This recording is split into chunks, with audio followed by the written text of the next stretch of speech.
Hi folks, this is your channel for witnessing the magic of mathematics and fluid dynamics. In today's video, I will describe about the physical and mathematical significance of dy x. Now I have not any Mac to write it down, so please look at my cursor really carefully. Now in the first phase, there are two axes x and y, and there is a function of x called fx, and there is his curve that you can see. Now the derivative of the function x or y is the minimum rate of change of y or fx respect to the x when the x is tends to 0. Now imagine there is a person standing and he is throwing a ball up to a certain distance x by applying the force F. Now that we know that the more the force it will be, the more the ball will cover the distance. Now if if he wants to apply a little bit of force, then the distance the ball covered that will also grow. Now for very little amount of change in distance, mathematically a little amount of extra force should be applied. Now the ratio of the change of the force and the distance that it cover, this is the derivative of function of the force if the x tends to 0. Now in the next curve there is a function of x curve.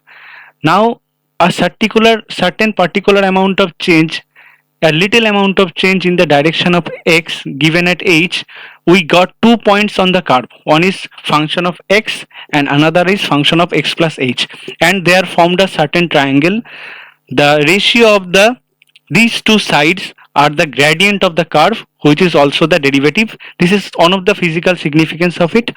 And now another mathematical significance is the difference occurs for function of x due to the h is, as you can see, function of x plus h minus fx. Now the rate of change of the function with respect to h is f of x plus h minus fx by h. Now the derivative occurs when h tends to 0. Now the derivative will be dy dx equal to function of x, which is limit of h tends to 0 f of x plus h minus fx by h. Now imagine the function is log x.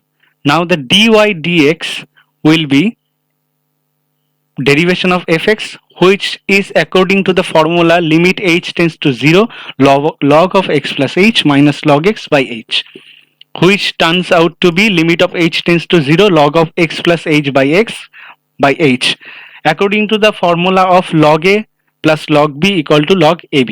Now we can differentiate the h by x by dividing the lower part with x. That looks like something like this. Now we'll change the operator by letting h by x equal to p, then it becomes p tends to 0. Now limit of p tends to 0 log of 1 plus p by p, according to the formula of log in limit, we know this is equal to 1. The leftover is 1 by x, which is the derivative of log x respect to x. Hope this was really helpful. Happy learning. Regards from me. If you want to learn more, share and subscribe. Thank you so much.